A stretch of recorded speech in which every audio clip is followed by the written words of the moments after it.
अपन तो हो गए नहाकर तैयार। ये भाई की शक्ल देख लो। इससे इतना कह रहे हैं नहा ले मजा ले जो उठ जाए ये बंदा। वो पिछली बार भी जब ये आया था चंद्रशिला नहीं गया, हम सब गए थे। है विजय? सही बात है, मैं ही नहीं गया। बहुत आलसी आदमी है, बहुत बहुत आलसी। हमारा आलू गोभी चावल थोड़ा सा अचार। ये क्या है? माल्टा। क्या बोलते हैं? माल्टा है, माल्टा। और ये हमारी येलो दाल भाई बढ़िया लग रही है।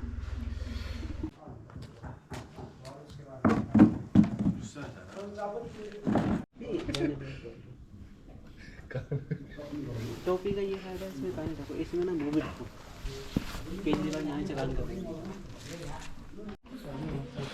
तो जी तैयार हो गए शाम की आरती के दर्शन के लिए। टाइम हो गया 5:45 अराउंड 5:45 यस 5:45 हो गए। 6 बजे की आरती होती है। मंदिर यहाँ से वॉक इन डिस्टेंस पर ही है और अराउंड 100 मीटर्स।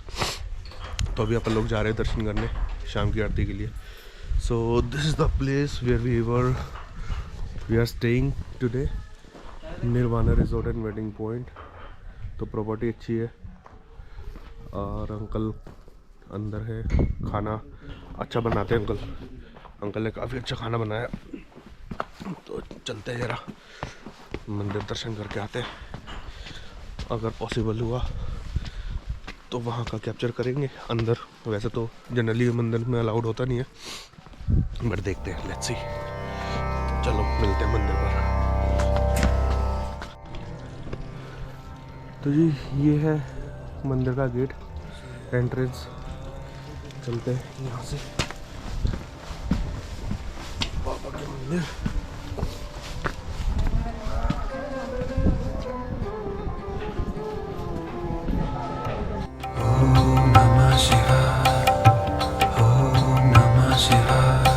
शुरू हो गई आरती यार।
मंदिर की परिक्रमा कर रहे हैं। एक दर्शन हो गए बहुत बढ़िया, बहुत अच्छे से भगवान भोलेनाथ के। ओम नमः शिवाय, ओम नमः शिवाय।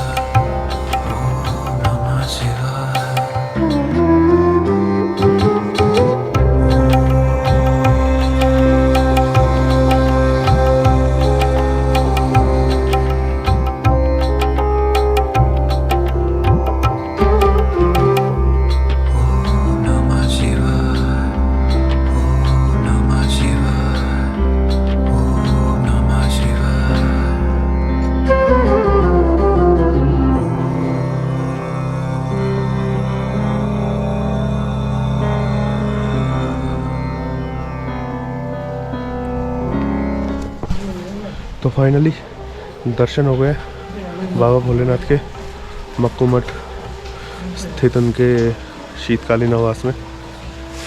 अब जाएंगे रिजॉर्ट, खाना खाएंगे, रेस्ट करेंगे और मॉर्निंग में चौपता के लिए वहाँ से अपना निकलेंगे। 5-6 बजे निकलने का प्लान है। लेट्स सी कितने बजे निकलते हैं।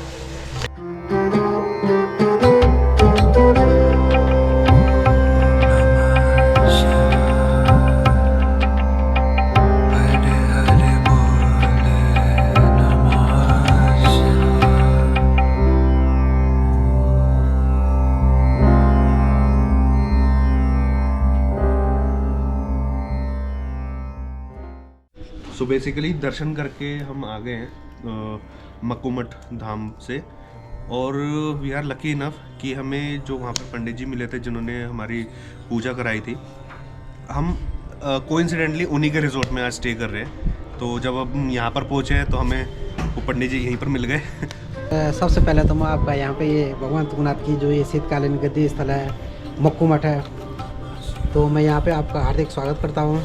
और मैं अपने को सौभाग्य समझता हूँ कि आप लोग मेरे को मिले यहाँ पे, मतलब मंदिर में आप लोगों के साथ मेरी पहली मुलाकात हुई। मेरा नाम है आशीष चंद्र मैठानी। अच्छा जी। मैं भगवान तुंगनाथ जी की यहाँ पे हमारे जो शीतकालीन गद्दी स्थल है यहाँ पे पुजारी हूँ।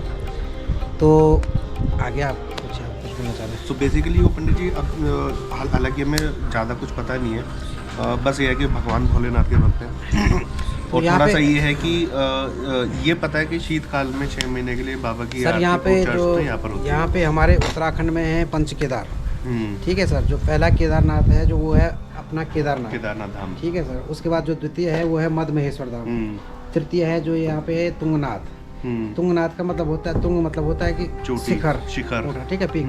तो यहाँ पे पूरे all of world, all of Bharatvarsh, ये पूरा जो है यहाँ पे सबसे भगवान शिव जी का शिवालय है, मंदिर है, ठीक है, इसलिए इसका नाम तुंगनाथ पड़ा हुआ है। और ये तुंगनाथ की जो गद्दी होती है ये शीतकालीन गद्दी है। यहाँ पे 6 महीने यहाँ पे पूजा होती है और 6 महीने भगवान के ऊपर तुंगनाथ में पूजा होती है वहाँ पे, ठीक है सर। और जो तुंगनाथ से अपना 1 किलोमीटर ऊपर है जो चंद्रशिला है, जो वहाँ पे कहते हैं भगवान चंद्रमा, भगवान राम ने जो है चंद्रमा की तपस्या की थी जब उन पे अपना वो हुआ था क्या, गुरु की हत्या का, जब रावण गुरु की हत्या का वो लगा था, अब साहब को दूर करने के लिए उन्होंने वहाँ पे तपस्या की थी। और वहीं पे बगल में रावण शिला भी है वहाँ पे, ठीक है, रावण ने भी वहाँ पे तपस्या की थी सर जी। अच्छा, तो बेसिकली अब 6 महीने बाबा की पूजा अर्चना यहाँ पर होती है, और देन पूरे डोली के साथ और पूरे उस समारोह के साथ उनको वहाँ से ऊपर से नीचे लेकर आते हैं। तो अब जब वापस से जाएंगे ग्रीष्मकाल में जी, तो वो कौन सा महीना होता है सर? वो जाते हैं हमारे जब संक्रांति होती है, बैसाख की संक्रांति होती है ना यहाँ पे। हाँ। तो उस दिन उसका दिन फिक्स होता है सर। अच्छा। डोली के ऊपर जाने का, ठीक है सर। तो वो अप्रैल के मिड ऑफ अप्रैल में लगभग यहाँ से डोली प्रस्थान करती है अपने तुंगनाथ के लिए। अच्छा। तो जब यहाँ से जाती है डोली तो यहीं पे मंदिर के ऊपर एक भूतनाथ जी का मंदिर है, भगवान तुंगनाथ जी के जो मेन मंदिर है। तो एक नाइट वहाँ पे स्टे करती है। अच्छा। सेकेंड नाइट वहाँ से जो है अपना चोपता में डोली अच्छा। विश्राम करती है सर। और थर्ड नाइट को सीधा ऊपर अपना ऊपर कपाट खुल जाते हैं, हमारे भगवान तुंगनाथ जी के कपाट खुल जाते हैं। तो मतलब ये प्रोसीजर पूरा 3 दिन का होता है? जी सर। आने का भी वही सीन है सर। आने के टाइम पे फर्स्ट डे चोपता में स्टे होता है। सेकंड डे यहाँ से बनकुंड नामक स्थान है, यहाँ पे सामने पड़ता है। सेकंड डे वहाँ पे स्टे होता है और थर्ड नाइट को यहाँ पहुँच जाते हैं। जी सर। सो थोड़ा सा इसके बारे में बताइए कि पंच केदार कैसे पड़े हैं, इनके पीछे की सर पंच केदार का मतलब ये है, जब हमारे पांडव, जब महाभारत का युद्ध हुआ था सर, जब द्वापर युग में, तो पांडवों पे क्या हुआ था कि अपने गोत्र हत्या का वो लग गया था उन पे। तो उस गोत्र हत्या के निवारण हेतु उन्होंने क्या किया कि भगवान शिव की ढूंढ की। उन्होंने चाहा कि हम इससे अगर हमको निवारण चाहिए तो हमको भगवान शिव के पूजा अर्चना करनी चाहिए, हमको शिव के चरणों में जाना चाहिए। तो भगवान शिव ने उनको क्या किया कि दर्शन नहीं दे रहे थे उनको, लेकिन वो जब चलते गए तो केदारनाथ पहुंच गए। केदार का मतलब होता है सर एक मड बोलते हैं कीचड़ को, ठीक है सर। तो कीचड़ में उन्होंने भैंसे के रूप में, ठीक है सर, वो भी आधा जमीन में कीचड़ में धंसे हुए के रूप में उन्होंने दर्शन दिया। लेकिन भगवान वो कीचड़ में धंस रहे थे, लेकिन तब तक पांडवों ने क्या कर दिया, उनकी पूंछ पकड़ ली भैंस की, ठीक है सर। और उन्होंने पहचान लिया कि हमारे यही भोलेनाथ हैं, ये शिव जी हैं। तो उसके बाद भगवान शिव जी ने उनको कहा, आप लोगों ने मुझे यहाँ पे देख तो लिया है, लेकिन फिर भी मैं आपको अपना पूर्ण रूप से पूरा दर्शन नहीं दूंगा, संपूर्ण दर्शन नहीं दूंगा सर। तो क्या हुआ था उसके मतलब उसके बाद भगवान शिव जी ने केदारनाथ में मुख्य उसका दर्शन दिया, उसका मध्यमेश्वर में मध्य भाग का दिया, जो यहाँ पे जो ये तुंगनाथ है हमारे यहाँ पे हमारे भुजा और छाती के दर्शन होते हैं। ऊपर कल्पेश्वर में हमारा जो कल्पेश्वर है वहाँ पे उनकी जटा के दर्शन होते हैं। ठीक है सर। और जो हमारा रुद्रनाथ पड़ता है यहाँ बीच में, जो मंडल से जाते हैं, यहाँ पे लगभग 22 किलोमीटर का पैदल ट्रैक है सर। तो वहाँ पे उनका पृष्ठभाग का दर्शन होता है। और जो संपूर्ण दर्शन होता है वो होता है हमारा वो काठमांडू में पशुपतिनाथ में। भगवान शिव जी के जो संपूर्ण दर्शन आप कर पाएंगे वो वहाँ पशुपतिनाथ में ही कर पाएंगे। सो पंडित जी बहुत बहुत शुक्रिया आपका, आपने ये सब जानकारी दी हमें थोड़ा सा ज्ञान दिया इस बारे में, हिस्ट्री के बारे में। तो हम ट्राई ये करेंगे कि हम भी इसको आगे जितने से ज़्यादा कम्युनिकेट करें, अपने लोगों को जागरूक करें इसके बारे में, क्योंकि आजकल क्या होता है कि लोग सिर्फ घूमने के पॉइंट ऑफ व्यू से आते हैं। जी सर, जी। कि भाई गए चौकता पे ट्रैकिंग करी और बस हाँ, बिल्कुल आगे पिकनिक के पीछे का तौर कुछ पे। नहीं पता। हाँ, पिकनिक टाइप पर। सो कोशिश हमारी ये रहेगी कि सब लोगों को जागरूक करें अपने सनातन के। यहाँ पे सर जो ये भगवान तुंगनाथ जी का जो मंदिर है, यहाँ पे लोग अपनी जो मनोकामना होती है लोगों की ना, तो हमने काफ़ी पहले से ये सुना है कि लोगों की जो मनोकामनाएं पूरी होती है, जो मनोकामना पूर्ण होने के बाद भगवान तुंगनाथ जी उनको सपनों में, अगर वो किसी ने यहाँ पे विनती कर दी कि हमें ये चाहिए वो चाहिए, मैंने काफ़ी परेशान रहते जो, तो सपने में भगवान उनको दर्शन देते हैं और उनको मनोकामना पूर्ण करते हैं। उसके बाद वो दोबारा जरूर भगवान के द्वार पे आते ही आते हैं। ये सीन है। तो मैं आपको बता दूं, पंडित जी का रिजॉर्ट है ये, निर्वाणा रिजॉर्ट। और जो मैंने अभी जब हम लोग इधर चेक इन किया था तब भी मैंने आपको दिखाया था। तो इनकेस अगर आप लोग यहाँ पर ट्रैवल करते हैं मक्कू मठ में तुंगनाथ चौपटा के लिए, इस समय मक्कू मठ में हम लोग अगर यहाँ पर हैं तो पंडित जी का नंबर मैं डिस्क्रिप्शन में डाल दूंगा, आप उनको कांटेक्ट कर सकते हैं। सो अभी अब अपन लोग बैठे थे, बॉन फायर कर रहे थे, तो दो एक नेबर्स हमें मिल गए। एक भाई साहब हमारे दिल्ली एनसीआर से ही हैं, तो दीपक जी हमें दिल्ली एनसीआर से मिल गए हैं। तो अभी सबके साथ बैठ करके बॉन फायर का एंजॉय ले रहे थे, तो बातचीत करके काफ़ी अच्छा लग रहा है लोकल्स के साथ। और वो पंडित जी भी हमारे काफ़ी इन्वॉल्व है, वो काफ़ी ज्ञान हमें मिल रहा है इनसे हमें। और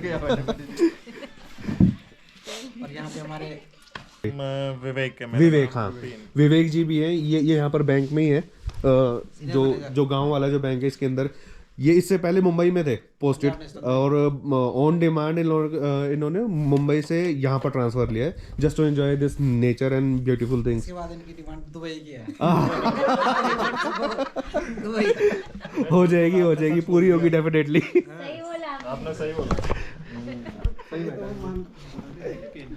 तो बस वही है, एंजॉय कर रहे हैं, खाना वाना खाते एंड देन फिर कल की तैयारी करते हैं।